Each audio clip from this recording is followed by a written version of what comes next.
So you want to hear my hot take on plus size travel and why I think every plus size traveler should get a free second and even third seat on an airplane? Then you better keep watching and sign my petition to make some real change. Let's just state facts. Plus size travelers need more space. And many people agree that plane seats are too small, even for the average size person. As a plus size traveler myself, I know how uncomfortable and unsafe it can be to squeeze into a tiny airplane seat. A few years later. I was then forced to walk up one of the longest jet bridges I've encountered, and she didn't stop. By the time she let me reach the wheelchair and sit down, my lips were white. My oxygen levels had dropped and I almost fainted. This was my first time flying without oxygen. This woman just assumed I could walk and would rather me do that, instead of her having to push someone my size up the jet bridge.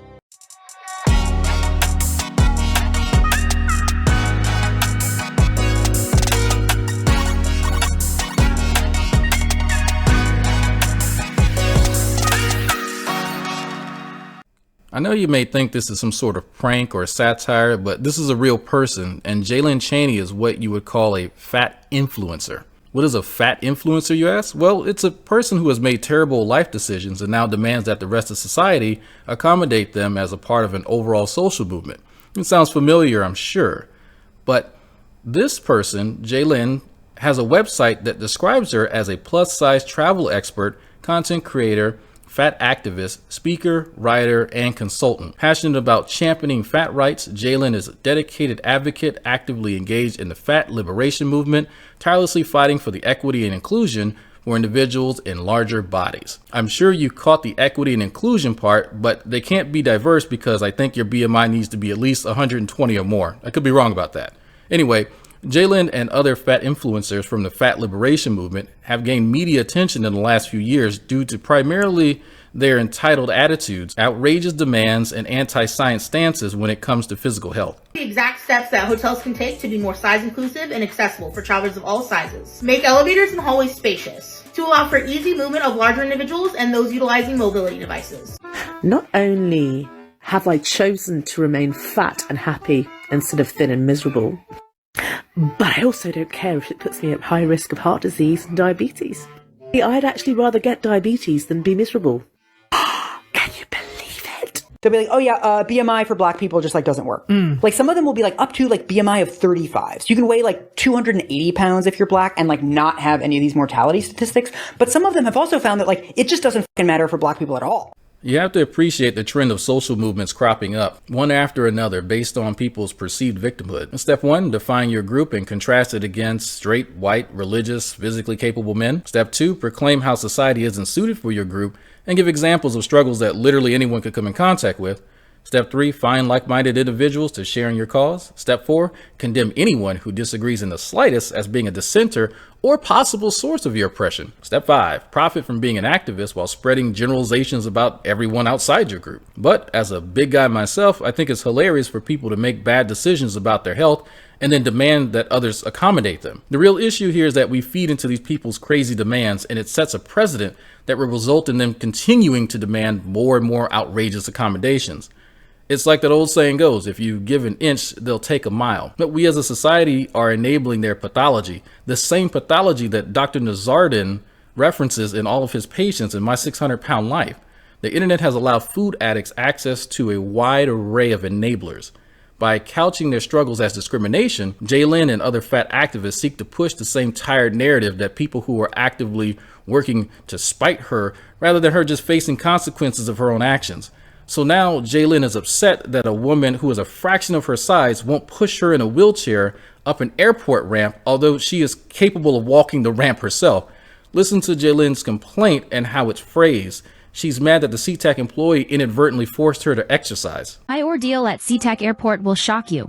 This experience I'm about to share with you is yet another example of why employee sensitivity training, a demand outlined in the plus-size travel petition, is desperately needed. I'm a plus-size wheelchair user, and on a recent flight to the SeaTac Airport, I requested wheelchair assistance, as I always do. When it came time for me to deplane, I saw the employee who would be assisting me with my wheelchair waiting for me in the entry of the jet bridge.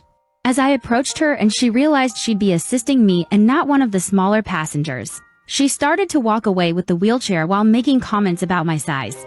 Even when I told her I really needed the chair and needed her to let me sit down in it, She blatantly ignored me and kept walking. I was then forced to walk up one of the longest jet bridges I've encountered, and she didn't stop. By the time she let me reach the wheelchair and sit down, my lips were white. My oxygen levels had dropped and I almost fainted.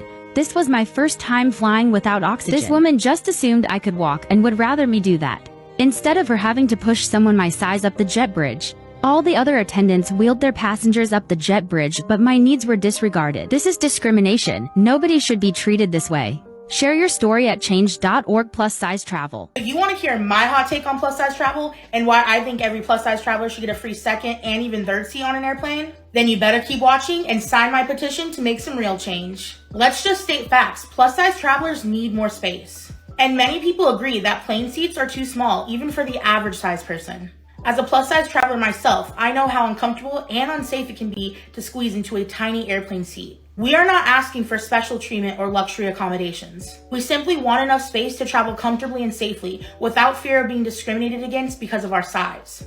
It's truly that simple. If you agree that every traveler deserves to fly comfortably and without fear of discrimination, then go ahead and please sign my petition and share it with everybody that you know. Let's work together to make air travel more inclusive and accommodating for everyone. 853 million people fly on U.S. airlines every year. I surveyed thousands of travelers, and over 86% of them believe the airline industry is not plus-size friendly. This has to change. In 2023, I initiated a petition demanding that air travel become more inclusive. Over 35,000 people have signed it. The fight is far from over. Since launching the petition, it's become even more clear that society unfairly believes plus size. Individuals shouldn't travel comfortably or without stigma. However, this only fuels my determination to fight for inclusive travel.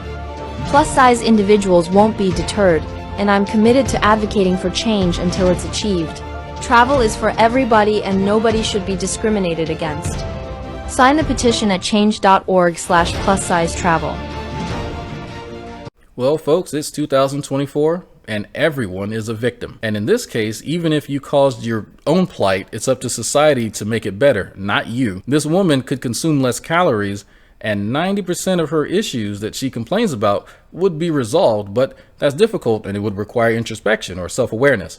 This isn't the season for those types of things. I personally enjoy flying, but as a guy over 6 feet tall, you can imagine my discomfort, but I'm not going to demand that the airlines change their seating spacing just to accommodate me and the other folks that are tall. I believe we make up about less than 20% of the population, so it wouldn't make much sense for an airline to lessen the total amount of passengers just to accommodate my needs. They would end up losing in this endeavor. But let me know what you think. Maybe I'm not being sensitive enough to their plight, or do you agree that people like this aren't actually trying to make the world a better place, but simply want people to coddle them? I'm the Commentary King, and I'll see you around. There's no way an attack from an overweight worm can ever hope to land on Lord and Nosegay!